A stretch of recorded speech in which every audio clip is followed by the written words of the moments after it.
A day for an underground nipper. Welcome to Australian Mining for New Starters. And recently I got asked in a post, and it was the last mining job hunt video that we did, if I could talk about the days that people do that aren't too physical. Now, nippering, it is a physical job, but it's just one of those jobs where it's not hugely physical. There is a physical component to it, but honestly it's more about having your shit together than anything else. If you're organized, then you can make it a fairly cruisy job. It's only when people aren't organized that it becomes a very difficult job to do. So I just wanted to go through the day that people have. So this all these nipper jobs are all these gold and base metal mines, and this is our map from around the country of where all those mines are in the country. What jobs am I talking about? If you type underground into Seek, you'll see all the jobs come up, and everybody is looking for nippers and trucks and offsiders all around the country, because there isn't anybody at the moment that's got experience that wants any of these jobs. Anybody with 6 or 12 months nipper or truck driving experience, they want a service crew job, because a service crew job pays 30 grand more. So I also just want to say congratulations to Abdullah, who recently got himself a job as a truck driver out at a mine that's either living Kalgoorlie or flying fly out of Perth.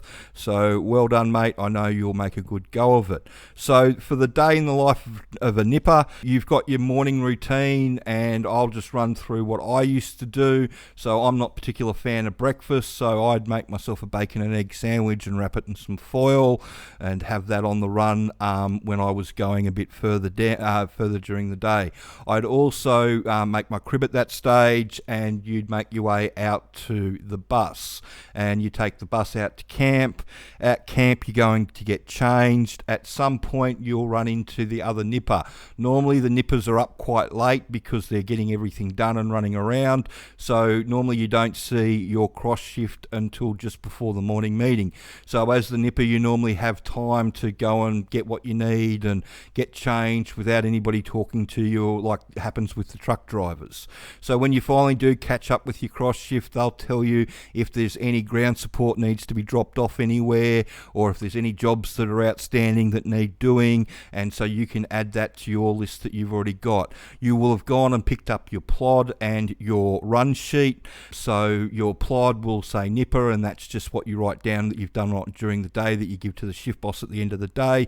Sometimes they give out the run sheets at the window where you get the plods from. Other times they'll give them out in the morning meeting. So you'll go into the morning meeting, and the shift boss will go through the day. Your name will be down next to the nipper section, and there'll be a list of things that they want you to do. So if there's ground support needs to be taken to certain headings, that's what you'll have to do. Or if you're assisting somebody else, or the jumbo needs oil, or whatever needs to go on, that's what you're normally going to do. Now, on some mine sites, they get the nippers to take the crib down to the crib room. On other mine sites, when the nipper takes everybody to work, which you're about to do, they'll stop through the crib room and everybody can put their crib away. So whichever way that goes, that's something that you'll have to do. So once the morning meeting's over, you're going to go and pre-start your ute. Make sure you've got everybody in the ute and you know who you're taking to work.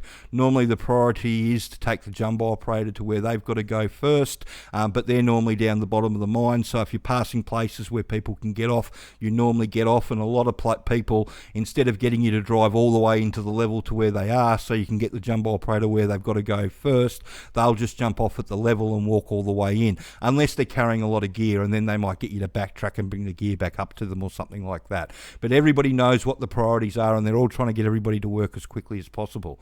So once you've dropped everybody off to work and everybody's cribs in the crib room and all that sort of stuff, then you're going to do whatever's on your run sheet. So if you've got to help the jumbo operator bolt up by throwing bolts, you'll do that. If you've got to run around for service crew, or the shift boss has got you on a special job that they want you to do, whatever you've got to do for the next between sort of 7:30 and 8 o'clock and 11 o'clock in the morning or in the evening, that's what you're doing at that time time period. You're doing the actual work.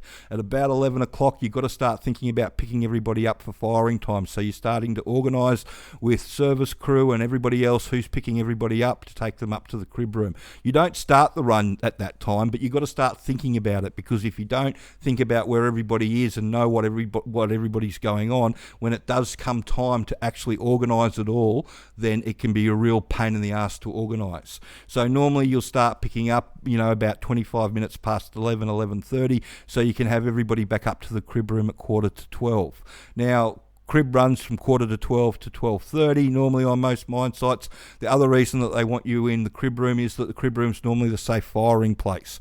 So once you're in that area in the safe firing place, they can fire if they need to fire while you're at crib. They don't do that all the time, but sometimes, especially if they are firing, the pressure will be on to have everybody in the crib room well and truly before 11:45.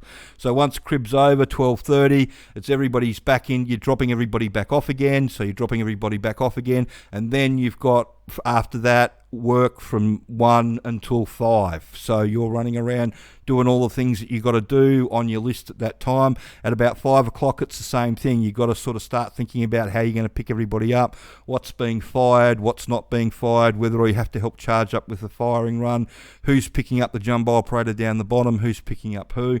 There's only a limited amount of utes. There's lots of people underground, so everybody has to have a seat. It's not a good look to forget somebody coming up, especially if you're firing, because it means that if you've got to go back down for them, you're probably going to miss firing time. And if you miss a firing time, it's going to cost you a bunch of money. And, if somebody doesn't get picked up, the nipper gets blamed. So just be aware of that. So you've organised and picked everybody up, taking them upstairs. At some stage, you're just going to try and wash the vehicle as well. Normally, if you've got 5 minutes before you go and do the firing run, or the pickup run, you wash the vehicle. Some sites, the foremans, they don't like that. They like to wash it last thing. So if you've got one foreman like that, you're just going to have to do it. Other people, as long as it gets washed, it doesn't matter when it gets washed during the day. Some people like to see nice, clean vehicles at the end of the day. So it just depends on where you are to how that's going to work out for you. But you're up at the end of the day, and then you're into the shower. You'll probably walk straight into your cross shift, because you'll be towards the end of it, and you'll talk to your cross shift quickly, give your plod to the shift boss so they can finish what they're doing. You'll be running into the shower quickly, and normally out, and everybody will be, or the majority of people will be waiting on the bus for you, because you'll be one of the last people up with charge up, and probably a jumbo operator as well, that sort of stuff. And back to camp, eat dinner, maybe have a beer, and then rinse and repeat. And so that's the day. It can be a little bit physical depending on what you're doing, but like I said, most of it's organisation, and most of the places have rules where you can't lift over 10 kilos. If it's more than 10 kilos, you need multiple people. It's pretty easy to, as long as you get the ute right next to where the bolts have got to go and where you've got to pick them up from, it's pretty easy to move bolts from the racks to the utes and then to where the bolts have got to be in the headings. The only time it becomes a real labour is if the jumbo's already in there and you've missed your opportunity to take the bolts in before the jumbos get there. So that's when it becomes a real pain in the arse. But as long as you're organised, it's a pretty good job, and it teaches you the mine, and you get to help a lot of people out, and it's a good way to learn. So like I said, there's lots of these jobs around, but the reason, and if you follow the channel for any length of time, you'll know that they go through a lot of these people. And the reason, again, it's the same as the truck driving, is it's real easy to teach you the practical side of things. It's not easy to give you a ute and let you alone to go around and do what you've got to do. So the more you know before you go, the easier it is, and that's why we recommend the training here, either the work ready or the DIY. Abdul did the work ready one, but we've had lots of people do the DIY and get jobs, because it teaches you exactly what the employers need you to know about how their mine works. And that's the skill that everybody overlooks when they're trying to get a mining job. They don't put enough emphasis on the fact that you need to know how that mine works so you can be left alone to get on with the job. And if you can't get up to speed with that, then you just don't have a job. And they turn over a bunch of people because they just can't wrap their head around how the mine works.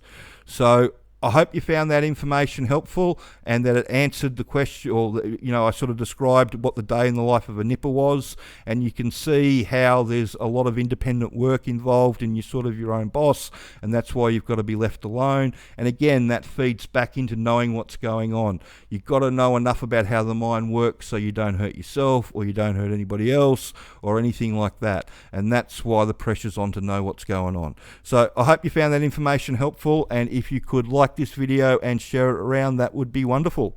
Thanks.